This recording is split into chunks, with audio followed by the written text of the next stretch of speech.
Today I will be discussing the 19 books I read in January. I read a couple arcs, some books that have now been released, one that's going to be released in May, I believe, and a couple graphic novels too as well, I think, but a lot of literary fiction and a little bit of nonfiction too, so let's just get right into it. The first book I read in the month of January was Trash by Sylvia Aguilar-Zéleny. I'm looking down because my iPad, of course. And Trash was our lesbian feminist book club pick, the first book of the year within the context of the borderlands and feminism, of course. And this book is a very short novella that follows three different perspectives, and each chapter sort of alternates between these perspectives, where we get the experience of a young girl who was abused in childhood and then now lives in the trash dump in Juarez, I believe, in Mexico. She's one of the trash dump people who live there and scavenge there to survive. Then we're getting the perspective of a trans woman sex worker who basically is a madame at this brothel type place, and she takes care of these girls. And we're also getting the perspective of a woman who is a researcher and a doctor who is back in Juarez to take care of her great aunt who has recently gotten dementia.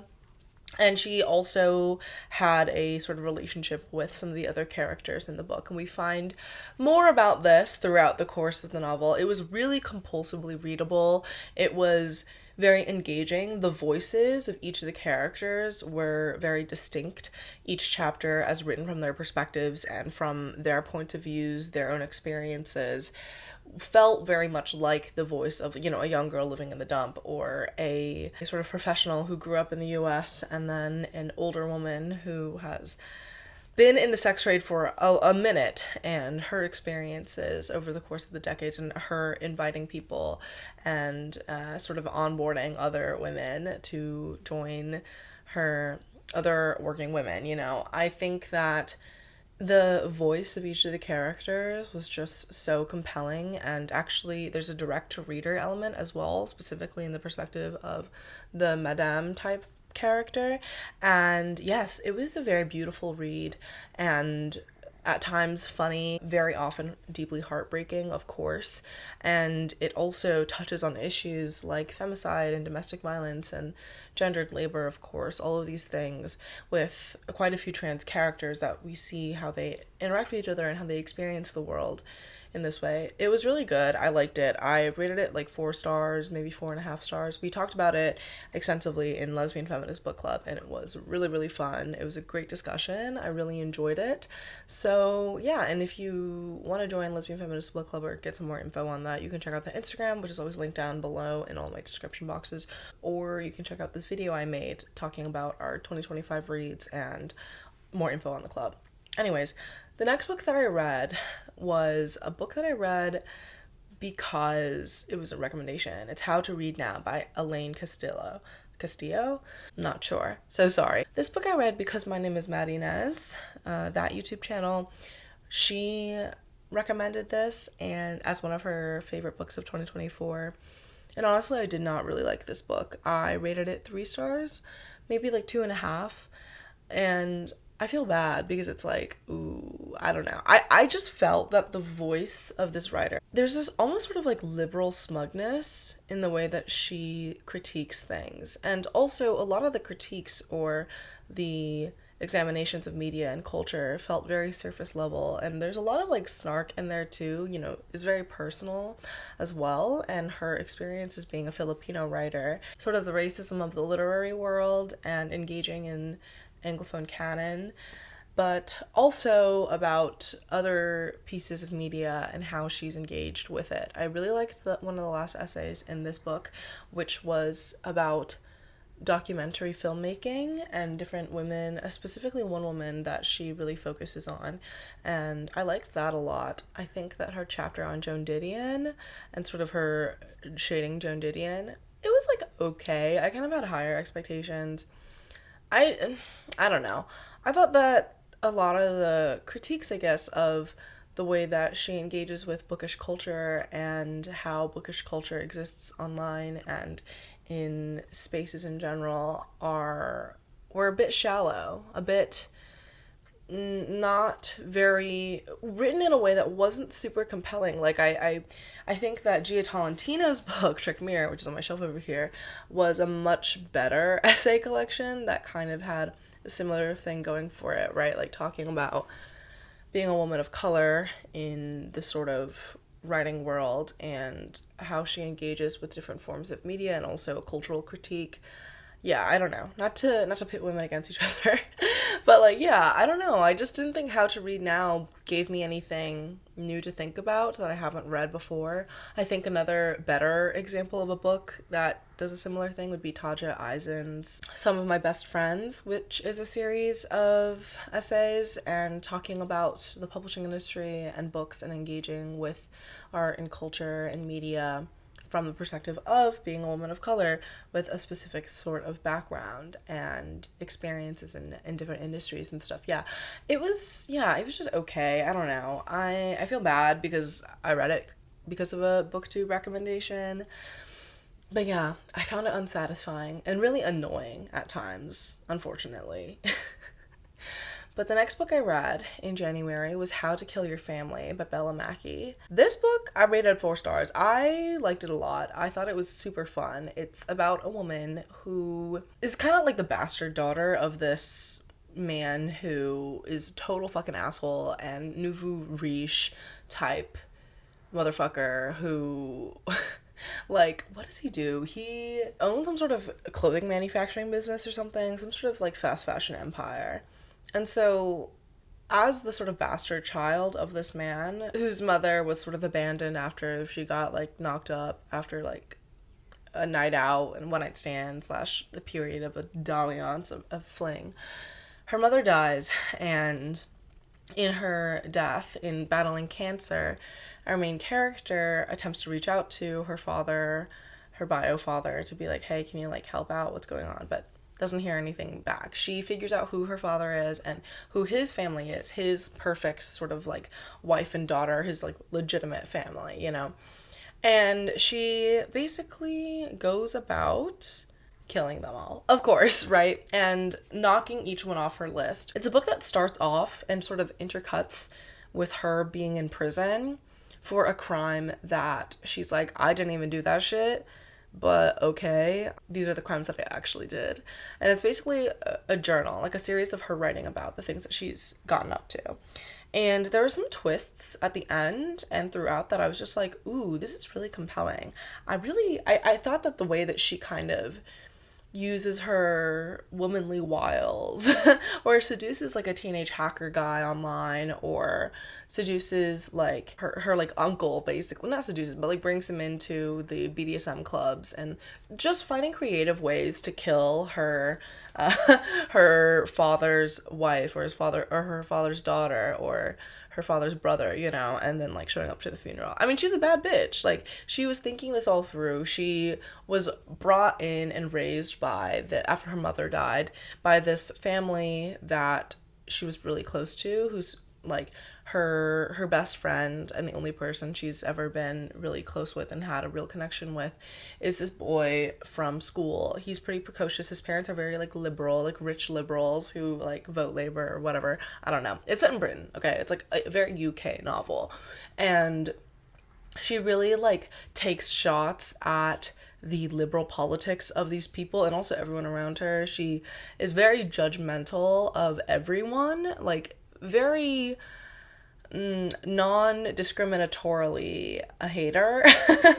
And honestly, I can only respect that. And I also think like I noticed that on the Goodreads reviews, why did I read this book? I think it was just on my TBR. It was just a book that I had checked out from the library as an audiobook and really liked the idea of it, because I love books about women killing men. Y'all know this if you've been around here. Also, if you want to hear about my thoughts on audiobooks and the whole discourse about whether audiobooks count as real reading or whatever, I made a Substack post on my Substack page on Loop, 2 zeros for the O's, where I talk about this extensively. I also did, of course, an audio recording of me reading this essay too. Anyways, you should check that out. I always have my Substack linked in the description box as well. Anyways, it was a really compelling novel, a really fun crime thriller that also is quite psychological in the way that our main character is very, very isolated, very bitter at the whole world. It is fascinating to see from her point of view. It seems like on Goodreads a lot of people didn't really like this book because they found our main character deeply insufferable, which is fine. I honestly found her funny and compelling and just, you know, an unlikable narrator who wasn't unreliable in any real way. She was very, like, she had her head on straight, and I can really appreciate a woman who, like, knows what she wants and then gets it. And I think, like, watching that play out was really compulsively readable for me. Like, I just wanted to keep reading to see what was happening. And also she would kind of like edge you as the reader. She would be like, and that's how I ended up here, but not really. Or,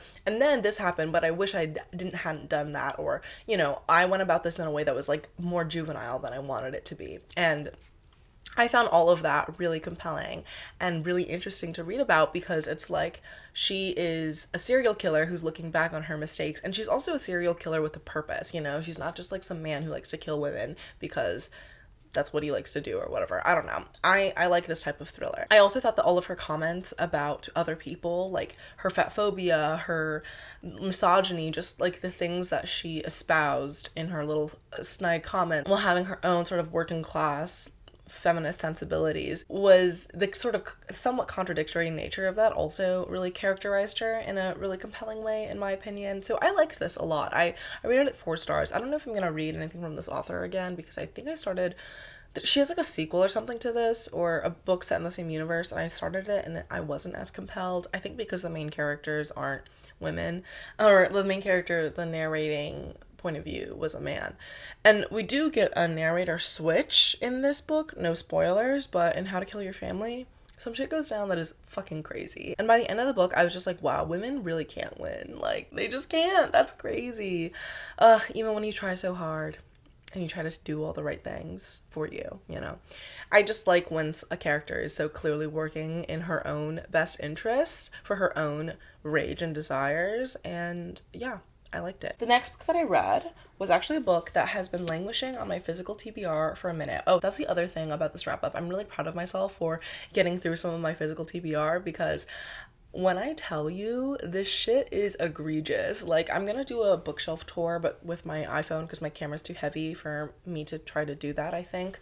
And I don't like have a tripod, which is an issue. I should probably fix that. But anyways, this book is Bewilderness by Karen Tucker.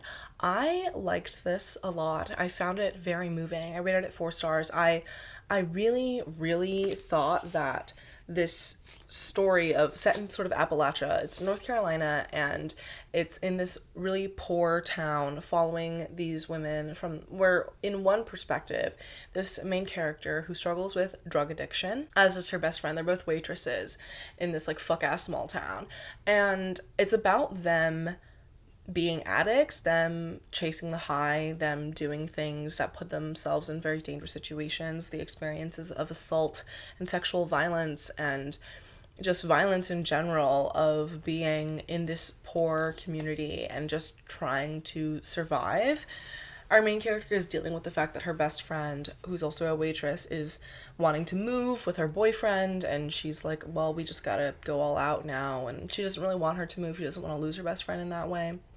I really, really enjoyed this. I listened to the audiobook as well, and it was just so moving, like the way that this whole story played out. And it wasn't a very plot heavy story. It was more of a sort of character study and really embodying the psychological realism and sort of state of being someone struggling with these really pressing issues, and her trying to get sober, her trying to get clean, her trying to get her best friend to get clean, and the deaths along the way, the tragedies along the way. It's very sad. And towards the end of the book, there's also like sort of Reddit drug user threads where they talk about people, where like it's people online talking about trying to get clean, or like where, you know, what drug mixes are, you know, like lethal and where to get stuff or what they've been using and stuff. And I think that integration of the sort of like multimedia online context was also pretty compelling. This is also set in like the early 2000s-ish, I think. Like, this is pre-iPhones and stuff. Like, they have cell phones that they try to ring up dealers with or to find each other, and it's very scary. It's a harrowing experience to read this, but I also haven't read anything like this before. I started listening to a sort of podcast episode with the author talking about this as well, and her speaking about her experiences working as a waitress for like 10 years and trying to make it as a writer, and, you know, the vantage point that she has being from this sort of working class community and background as well. I like this a lot. I would highly recommend it. I don't think that enough people have read it. It is a good book. It is a good book, and I'm glad I have this like hardcover edition that I picked up years ago and like didn't read until now. But I mean, I picked it up because I thought that the description was really interesting, right? Like, you know, their adventure not only spells the beginning of a dazzling friendship, it seduces both girls into the mysterious world of pills and the endless hustles needed to fund the next high. Together, Irene and Luce run nickel-tossing seams at the county fair and trick dealers into trading legit farms for birth control pills. So, yeah. Beautiful. Beautiful, beautiful story. The next book that I read was another book off my physical TBR that I picked up a few years ago as well, and that is The Madwoman's Ball by Victoria Moss. And this book is set in a French asylum, I think in the 1800s? Yeah, in 1885. And it's about these women who, we get a couple different perspectives, one of them being a woman who works at this hospital and has worked there for many years, or at the psychiatric institution, and also a perspective of a woman who gets locked up in here by her family because she can see ghosts and communicate with them. But like, it's real. Like, this has a magical realism element as well, because the ghosts that she sees are not just hallucinations and fantasies, like she actually can interact with them. And yeah, it's about the sort of way that women are treated in these institutions. It's about madness as a concept. It's about like hysteria in this era of women's institutionalization. It's also ultimately about like betrayal and having to reconstitute your conception of the world as you encounter different realities of it. And it's also a very harrowing sort of examination of the medical abuse and experimentation on these women. The Madwoman's Ball is the event that this book sort of surrounds, which is all these psychiatric institutionalized women are trotted out in front of Paris, this high society, in their ball gowns and stuff, and it's kind of like a zoo exhibition type situation of this ball. And yeah, so I think that this book was okay. Like, it was a 3-star read for me. I didn't think that it was as subtle as it could have been. It was quite obvious in all of its different routes of exploring these themes. I mean, the themes themselves are very interesting, but there were just some lines that were just like, okay, like, got my tummy rumbling again. This is because all I've had today, not to be Bella Hadid, but like, I'm having my iced coffee and my raspberry bubbly, and also, of course, water. Go drink some water right now since you're watching this. I found this book to be a bit too obvious and unsubtle and on the nose at some points. That made me think, okay, this is like a 3-star read. The story was interesting. These characters were interesting and pretty memorable, but there were just some moments like, let me find a good, like a line. Okay, so like on page 84. Because mad women could now evoke desire. Their allure was paradoxical. They aroused both fear and fantasy, horror and sensuality. A fit of hysteria suffered by a hypnotized patient before a rapt audience looked less like a neurological dysfunction than a frantic erotic dance. Mad women did not provoke terror, but fascination.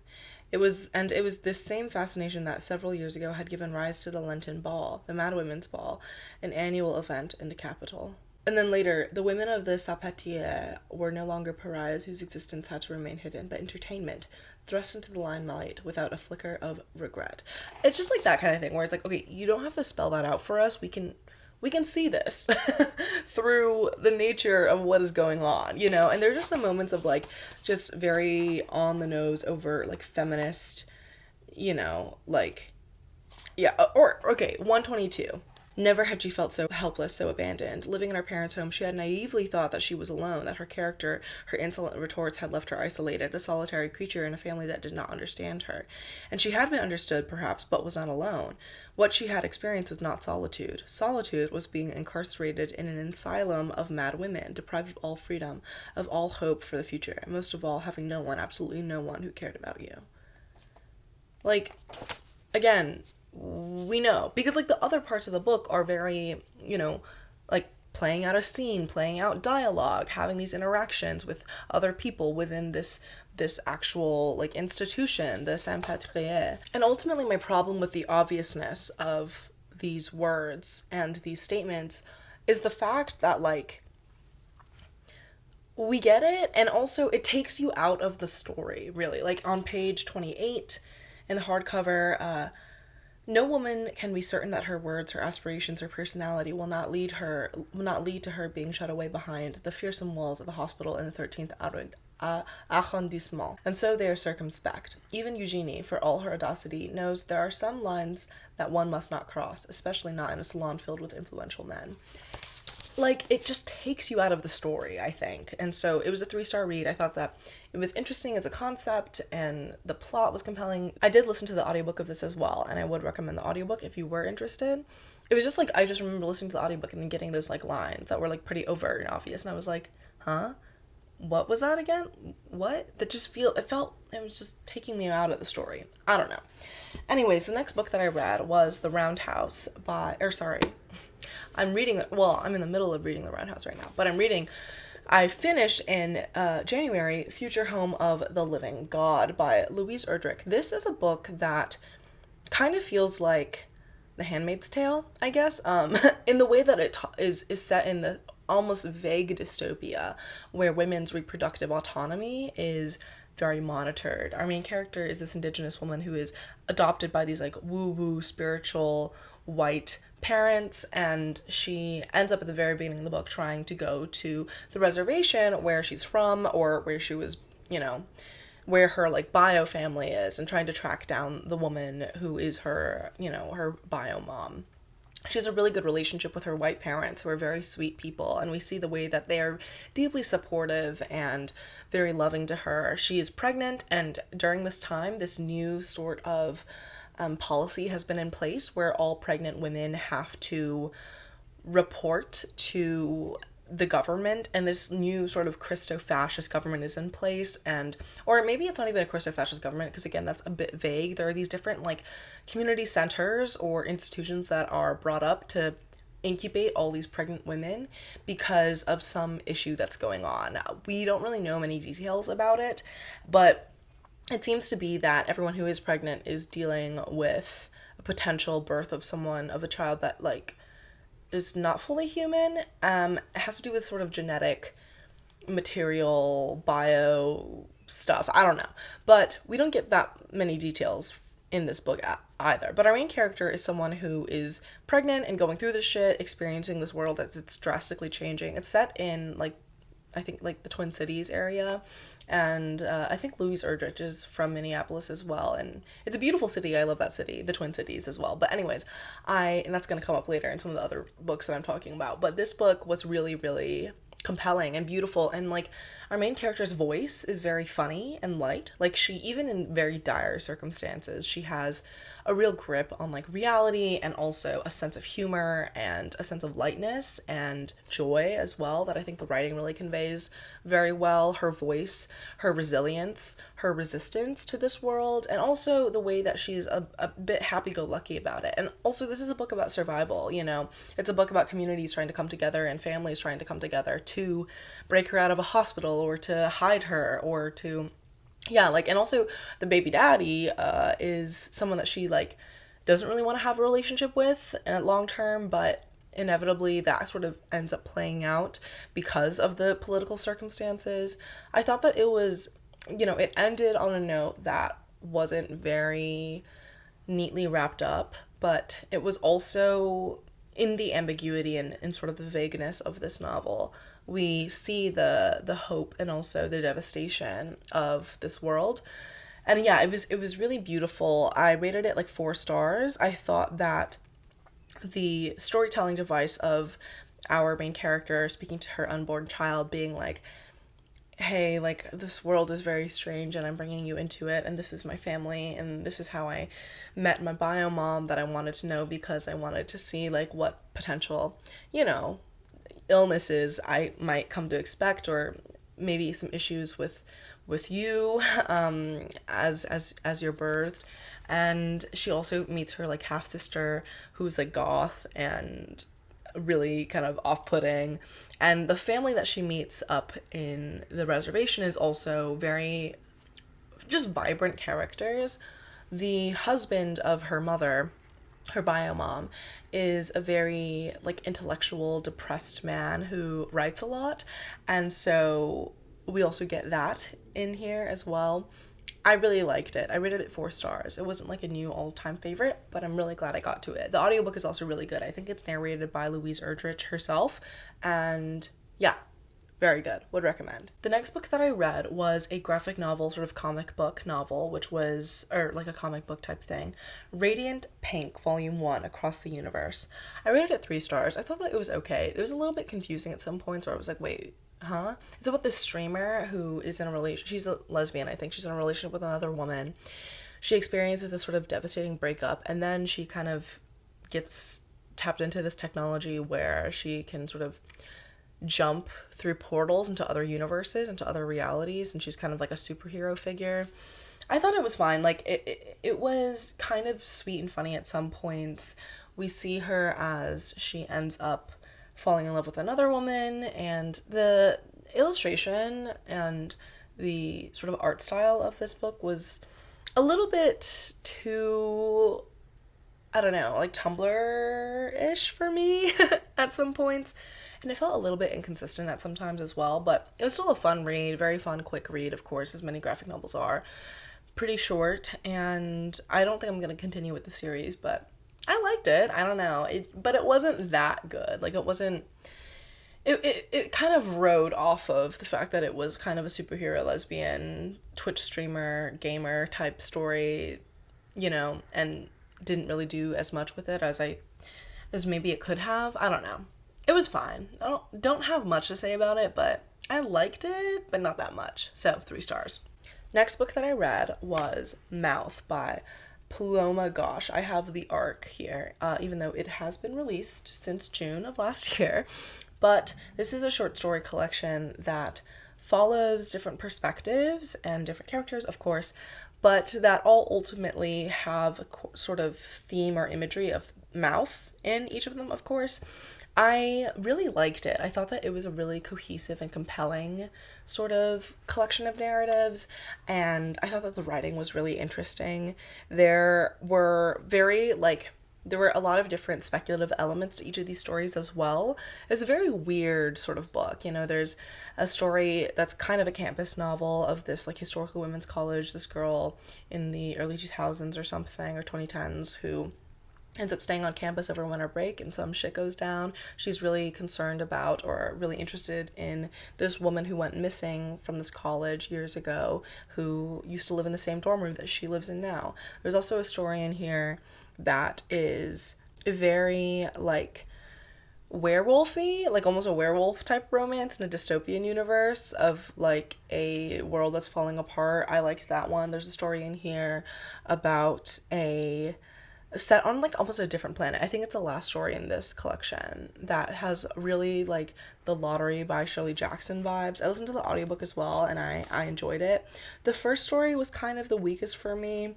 Like, it's just about, the first couple stories I wasn't really as engaged in. One of them is about the sort of ashes and the cremation of her father. The other one is about this girl who's an ice skater and has a sort of homoerotic relationship potentially with another girl in the rank who's also an ice skater.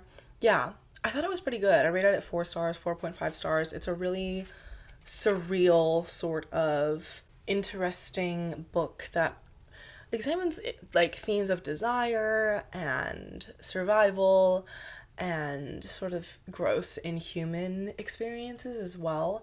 I think that it's a pretty non-conventional type of series of stories, and I liked it, 4 stars, 4.5 stars. I would recommend. I don't think enough people have read this either, so you should definitely pick it up. The audiobook is also pretty good. Next book that I read was another ARC, forthcoming novel. So the next book that I read was the Pentecost and Parker latest addition to the series, which comes out in February. So maybe by the time you're watching this, you can check it out now. But I actually got an advanced listener copy of this book, and that is Dead in the Frame by Stephen Spotswood, of course. I talk about this series in my latest On Loop post, my latest essay.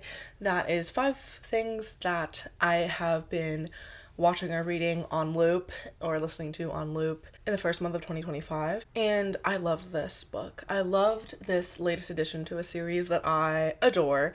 This series, if you don't know, starts off with the book Fortune Favors the Dead. Love this book. And that's a 5-star read. Nearly every subsequent book in that series is also a 5-star read. I've been rereading that series a lot, but Dead in the Frame is fantastic. It follows Lillian Pentecost as she is being prosecuted for the murder of a character that we've met in the previous books. And it's basically about her fighting these charges and thus, like, her assistant, Willow Jean Parker, having to solve what the fuck actually happened and gather clues and examine evidence and speak to all the different potential other suspects and work with the police. It's set in 1940s New York in a very queer and feminist sort of lens and perspective, and it is also written a bit like direct to reader, but not that much. Like, Willow Jean Parker already has a pretty quirky type of writing style. She makes a lot of snarky offhand comments and just witty observations that are really fun to read. The way that she speaks in this sort of like 40s kitsch is also very sweet. All these different like sayings and stuff. I think that the way that this book brings in all these other previous characters in these other books in the series is so compelling and beautiful and hilarious and wonderful. It feels very full circle. The death of Quincannon in this book, this is not a spoiler if you read the 4th book in the series, but Quincannon as a character in his Black Museum, gives me chills. And basically trying to figure out what the fuck happened, and the way that it plays out is very ingenious in the way that all these mysteries have been, the way that all these different plot threads and details are put together. And also, like, I kind of think that all the books sort of function in this way, where if you pay close enough attention to the different aspects of the narrative that are included, because of course with Willow Jean Parker's sort of editorial eye, she like mentions the things that are relevant and how, I mean, she never talks about the end of the case and how it gets solved until we get to that point. And also it kind of leaves you as a reader on a cliffhanger at the end of different chapters where it's like, she's like, and I finally came to a realization. And then the next scene, it's her talking to Lillian Pentecost, and they're like, okay, I think this makes sense, but you don't know what the this is yet. And then you get to the courtroom scene where like everything plays out and you're gagged. But at the same time, you're like, oh my God, that makes sense. And I think all the books in this series have that capacity. I also think that like Willow Jean Parker, she's like 24 or something, 23 in these books. And it's crazy because I'm like, she's so smart and spunky and cool. And she's doing all these like high risk things. And she's 23 or something. What the fuck? I don't know. The way that she also talks about, she's like, and the detective life, everyone thinks it's so glam, but really it's not. And, you know, all the different side characters, so compelling and heartwarming. And honestly, I'm just so excited to see how the rest of the series plays out. And also I think like the way that Lillian Pentecost's multiple sclerosis and the fact that she doesn't have, I think, her right eye or something, like she has like a fake glass eye as well. And the way that she comports herself in the world and how honorable she is and her ethics of investigating crime and how she's dealing with the multiple sclerosis sort of eroding her physical health and the way that she fights against any sort of way that people can treat her as if she is like, she doesn't have her mind anymore, you know? It's a really, really fun, good ass time where the stakes are also pretty high, where it's like every book we're investigating a fucking murder, like someone died and we're dealing with the consequences of that as we try to investigate what is going on, you know? Really interesting, really good. I liked it a lot.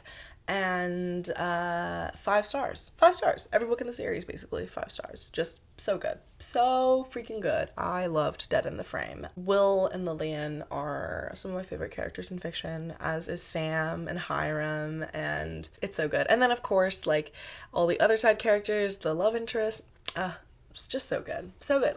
Olivia Waterhouse as a character. Ooh. All of this is deeply compelling. And also the 40s, sort of speakeasy, queer underground, prohibition era, like some mobsters type world it's good. The way that it's characterized, it's so good. Yeah. Next book that I read was a nonfiction title that I vlogged reading because, and also I discussed in Lesbian Feminist Book Club, that is The Force of Witness, Contra-Feminicide by Rosa-Linda Fregoso. This book I talk about pretty extensively in the vlog, and of course I discussed it 2 different times for like 90 minutes each, at least, in both of our book club discussion meetings, and so I don't really have much to say about it anymore. I mean, it's like structurally it's an academic text with each chapter following a different general concept or general topic, fugitivity and the illegal migrant or whatever, and the pursuit of, you know, refugee status, or like the way that we conceive of the term refugee. And that's the last chapter of the book. There's a chapter where she discusses documentary filmmaking and the act of like seeing and witnessing. And of course, a lot of this book is about witnessing, like what witnessing can do for victims of feminicide, which she coins, or she sort of argues for as a better translation than femicide, I guess, or like a within, you know, I think like the book itself is really focused on semantics and sort of language, and that's that it is important in a lot of contexts, but I also think like Rosa-Linda Fregoso sort of centers herself a lot in these stories about these mothers whose daughters have been killed, and these women who wouldn't even necessarily consider themselves feminists, much less like abolitionists in a way, even though of course Rosa-Linda Fregoso is herself one of, you know, an abolitionist feminist. And they wouldn't even consider themselves that. They would consider themselves people who are seeking justice for their children, right? And I don't think that she really deeply interrogated that gap, the gap between her as a researcher and academic and writer, and an American ultimately going to Mexico and having a study of Mexican women. And yeah, it was interesting. I liked it. Like it was really compelling in the way that it examines like the border crisis, the sort of the way that it touches on how drug traffickers and the violence against women that is endemic to this particular place in time. I mean, it's endemic to the whole world of feminicide, but yeah, the way that she looks at it in domestic violence and bringing in her own experiences with it previously, it was pretty good. 3 stars for me, but we found a lot of faults with it as well. And so, yeah, our discussions of that, we did kind of go in, unfortunately. Sorry to this academic. But yeah, and if you want to watch the recordings of our previous Zoom discussions of any other books that we've read so far, then as long as you're on the email list for the book club, you are good to go. You will receive the playlist, the unlisted playlist link. Anyway, next book that I read was a reread, and that is Murder Under Her Skin, which is the second book in the Pentecost and Parker series. I read it a few years ago when it came out, and I was really disappointed with it when I first read it because it just wasn't as good as the first book, and it's not. And it's the only book in the series that I would give like a 4-star rating to. I think initially when I read it, I gave it like a 3-star or something like that. But then in revisiting it, I'm like, hold on a second, I can appreciate what this book is doing, and I can appreciate really the return to Willow Jean Parker's like circus life and past and where she came of age, and the way that she grapples with her own identity and her selfhood and how she conceives of herself and why she would consider the way that she exists in the world the way that she does, and her interactions with authorities in here, the way that everything from like heroin to like the circus life of the freak show, all these things are sort of interspersed throughout the story in really crucial ways to the mystery plot unfolding. But again, like I think that it's another real show of talent from Spotswood as a mystery writer in how the clues are there and present as we get through the story, and the way that things tie up, the way that things progress, the introduction of characters that we later come to just know and love and who first appear in this book. I loved it. I think that, yeah, it's really good, and I think like in revisiting it, I can further appreciate the character development aspect of this story, the way that the mystery really played out, the way that these different characters that were so important to her and that are so important to her, we get a closer look at them, you know, and we get a closer look at her life in the circus before she teamed up with Lily and Pentecost, you know. So yeah, reread, 4 stars now. Next book that I read, We Could Be Rats by Emily Austen. By the time you're seeing this video, I feel like I've definitely already had my interview with Emily Austen where we talk about this book, and I'm so excited for that. I love her writing so much. I think that this book is, I mean, I have the arc. I read it a couple days or weeks before it was released. I filmed a reading vlog about it as well, and I loved this book. It was so beautiful. It's a book that really is about sisterhood and love and lesbian loneliness and being from a small backwards ass town with like really regressive whack politics, and you are a high school dropout and your sister is like a golden kid, first to go to college, majoring in English, like brilliant, and you know, very much wanting to keep the peace in this like Catholic household that is like falling the fuck apart because your parents won't stop fighting and you're broke and you are constructing a fantasy world with your like Barbies as a child, and how you wish that you could still have the childlike whimsy that you still so deeply possess, but that the world seems to want to crush out of you. I mean, the way that this book is structured is in a series of suicide note attempts. So there's attempt 1, attempt 2. Each chapter from the beginning is labeled attempt 1, attempt 2, attempt 3, and each one is not the attempt on her life. It is the attempt to write the suicide note. And she's like, I'm not a good writer. Like, this is, I wanted to give you guys, whoever finds me and whoever's reading this, like a better idea of what's going on, you know? It's very beautiful. It's very sad. It's really about, like, again, like love, and really love for your family, love for yourself, and having to deal with a world that is so hostile and the ways that we cope with it. I think also the way that all these different plot details kind of come together in this really satisfying way, in these different reveals and twists as well in the last like third of the book. They were a gag. They were 100% a gag. There were lines in this that like really touched me. There were moments and scenes that I was just like, oh god, this is so brutal and real. All the different characters, like her best friend Greta, the way that she as a high schooler experimented with like drugs and the opioid epidemic that is affecting her community in her town, and her parents having really regressive political views and saying slurs that they really can't be saying, and her aunt who is obsessed with ingesting like essential oils, and like the way that she is trying to deal with all of this and the weight of the world. It's beautiful. It is funny, and it's so sad. We can also, like, Sigrid, our main character, is very much someone who struggles with, you know, depression and definitely like anxiety.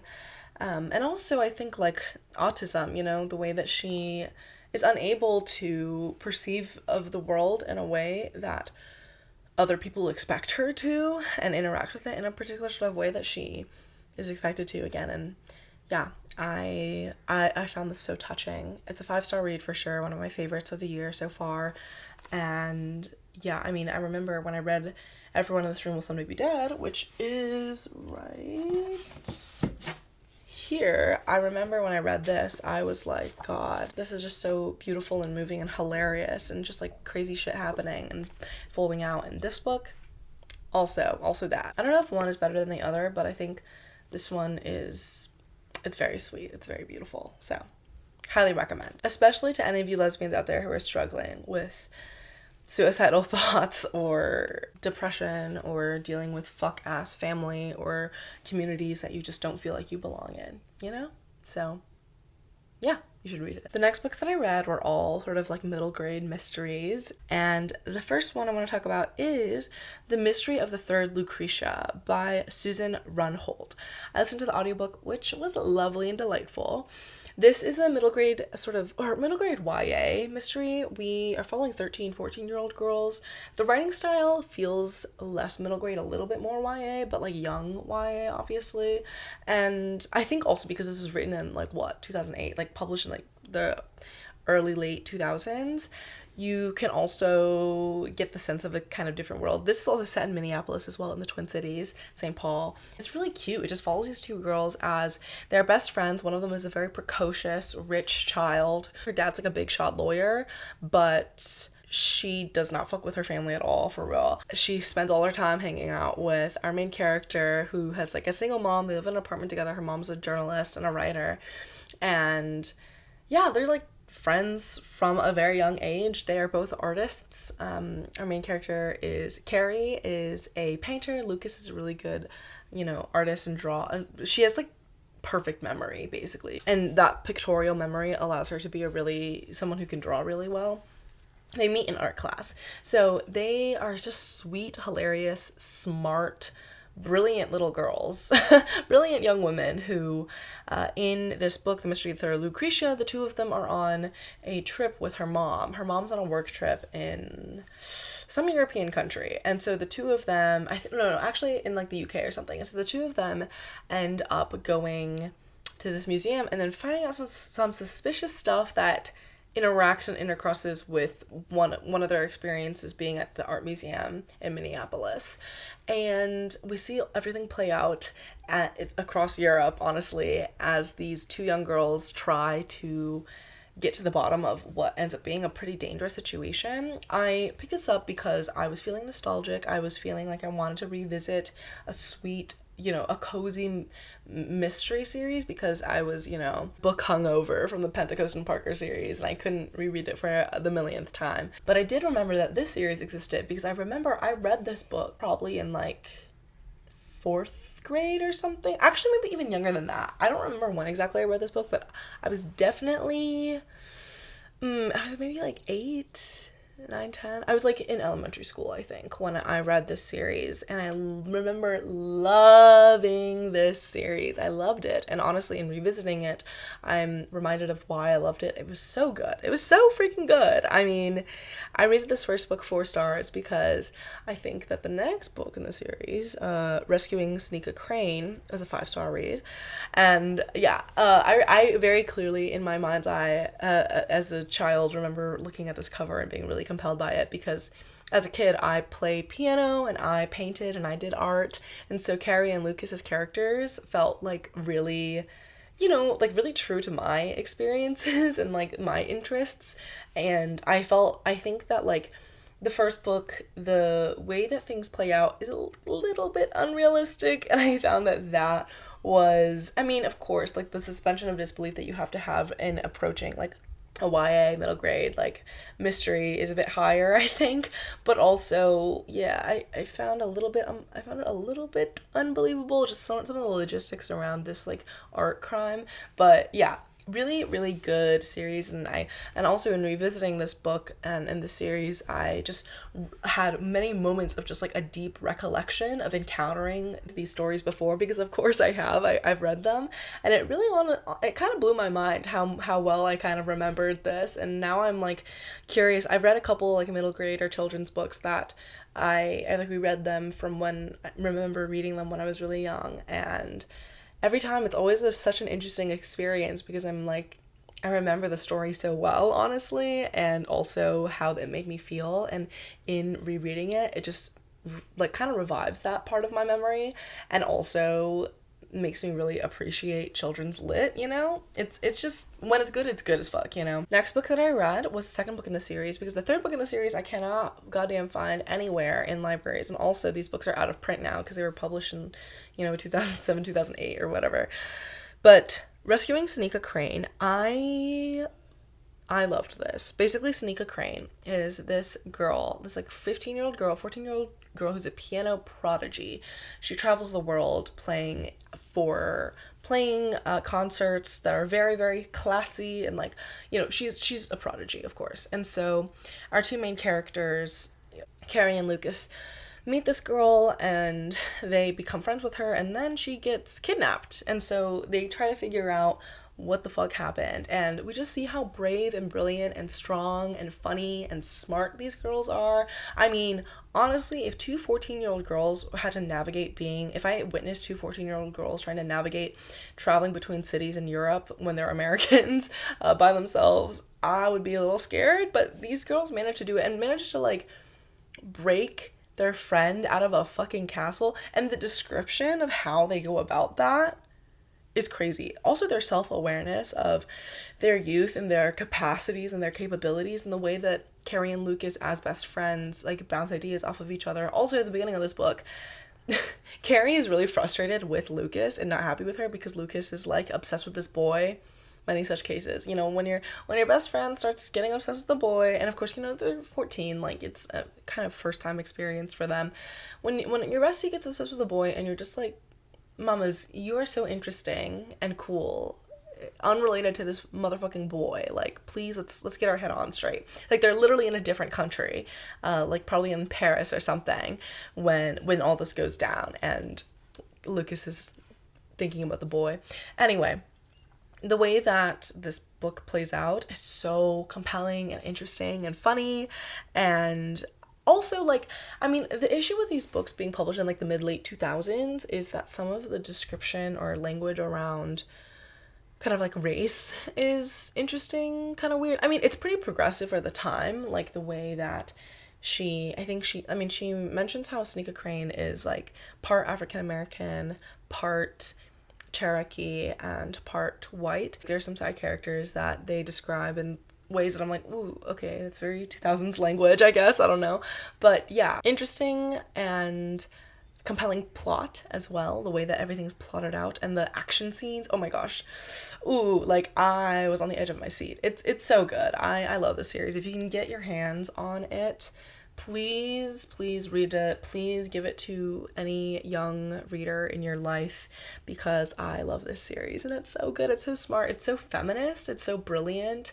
The way that these characters are portrayed is very self-sufficient, but also kids who like know their limits, and also kids who are really, really smart and are very capable. Like, they're very able to solve these fucking insane crimes and save other people and keep them safe and try to keep themselves safe in these really high stakes scenarios. And it's also really about like friendship and the love and beauty of two girls who are just besties, even when they get in fights or shit goes down, and when they lie to their parents. And, you know, Lucas also is such a fun character because she's like, I'm gonna be a lawyer like my dad, I think, because I am really, and also her dad is like a chauvinist pig, is what Carrie's mom calls him. And so the way that these family dynamics play out, the mother-daughter relationship too, oh my god, it's so sweet. It's so adorable and funny.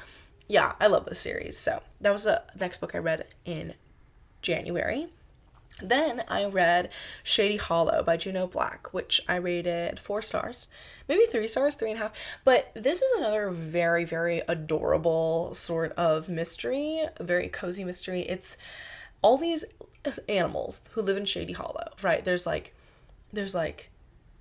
birds and a raccoon and a bear who's the cop, and a raven that's like a library or like a bookstore owner, and a journalist, like a fox, all these different characters who are just happen to be animals. And there has been a murder, and everyone's like, who could commit a murder in this town? This is crazy. And we see how this all plays out, the investigation of this from the perspective of like a journalist who's working for the paper, wants something, you know, to cover that's like exciting because nothing happens in this boring ass cute little town. But then this happens and shit hits the fan, and she's trying to figure out what's going on. She's trying to work with the bear police. It's really cute. It's very adorable and cozy. And if you want something just cozy and sweet to curl up with some tea or something, you should definitely read this book. I think it's a series. I might continue with it, but yeah, really adorable. And just so cute to imagine these little animals, you know, who like live in this town and have their little restaurants and shops and these, yeah, it's cute. Then we have Rosarita by Anita Desai. Okay, the sirens, I'm gonna need you to calm the fuck down. This is another arc that I picked up, but I only read this after the book actually released. It's a very short book, as you can see. It is a story of an Indian woman who visits Mexico. And in Mexico, I think she's there for school to learn Spanish or something. And she, in Mexico, gets stopped by this like old lady who's like, I recognize your face. I knew your mother. Your mother was a painter. Our main character is like, my mother was a painter. No, the fuck she wasn't. Like, she was just, she doesn't know. She's like, I don't even think my mom has ever even been in Mexico. Like, what are you talking about, lady? But we follow our main character, Rosarita, as she tries to figure this shit out, right? She's like, okay, this lady, she might be crazy, but you're saying that she studied under this painter? Okay, I guess I'll see what you're talking about, right? And so it's a really interesting sort of snippet of this woman's life as she has to reconsider how she perceives of her mother, and like as a tourist who is in Mexico learning Spanish and also being Indian and encountering other types of tourists. It was really interesting. I rated it 4 stars. I thought that the way that the sort of diaspora element of this book was explored wasn't cringy or corny. In particular, the way that I really like the way that she reflects upon her mother and the house that she grew up in, and how she can't even imagine her mother doing these things that this random old lady is telling her about. And also she's like still, of course, convinced that this lady is like delusional. Like, Mamas, what are you talking about? What are you talking about? What do you mean you knew my mom? Anyway, so I liked it. 4 stars. It is a solid read. It is something that, well, actually, no, Rosarita isn't her name. Rosarita, I think, might have been her, I'm forgetting who the name of, her name is Bonita, which, like, she gets kind of made fun of, or not made fun of, but she's like, okay, like, I get that this is just like a word in Spanish, but I guess my mom was feeling quirky, so my name is Bonita. Sorry if I'm a little bit shifted from when I was before, because had to press the record button again. But anyway, Rosarita was actually is the name that the woman that she starts referring to as the trickster calls out to her when she sees her in the street, and is like, I knew your mother. And she's like, huh? But yeah, it just follows her as she follows this woman that she calls the trickster, this older lady, as she's like trying to be like, okay, is she lying? Is she being real or what? I don't understand. So yeah, I liked it. It is also a pretty good audiobook. Again, a very short read, a short listen. So I would recommend it if you can get it from your library or something. Pretty compelling. Then the second to last book that I read in January was a 5-star read, and I'm excited to share it with you because it doesn't come out until May 13th. This is A Sharp and Endless Need by Marisa Crane. This book, it gagged me. It got me so bad. The way that it describes queer intimacy and girlhood desire, and also being a high school senior, a teenage girl who has her whole life ahead of her but doesn't know what the fuck she's gonna do with it. Like, so it basically follows these 2 girls who are both very serious about basketball. They're very good at basketball. Our main character is a basketball like prodigy. Like, she's just known as the best player in the area.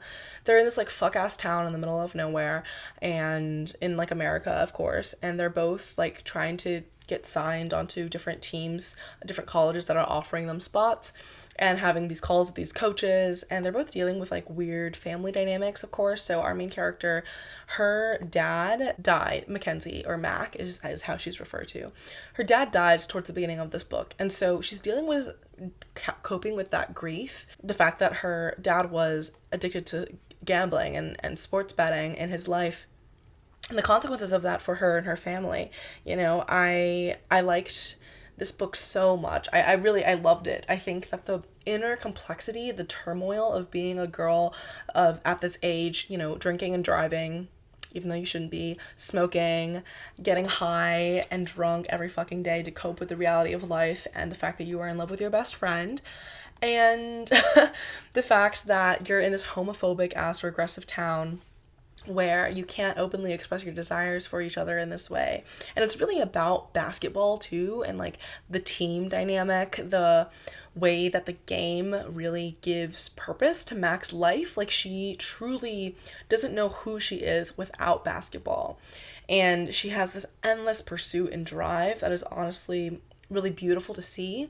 But it's also this, like, way of her escaping life and her coping with life. She has this job cleaning her coach's house for like $20 an hour or something, and her relationship with her coach is also very sweet and beautiful. The way that her sort of sexuality and gender gets explored through her own understanding of like, I don't think I'm a girl, but I don't think I'm a boy. Like, what? And it's the early 2000s, like, they hadn't invented non-binary yet. No, just kidding. But like it was really beautiful, and you can just tell that like the person who wrote this was someone who loves basketball, loves sports, and it's a jock for jock romance. And Marisa Crane, very much a genius in creating this. I mean, the dedication is for all the queer jocks who have fallen for a teammate, which is just so sweet.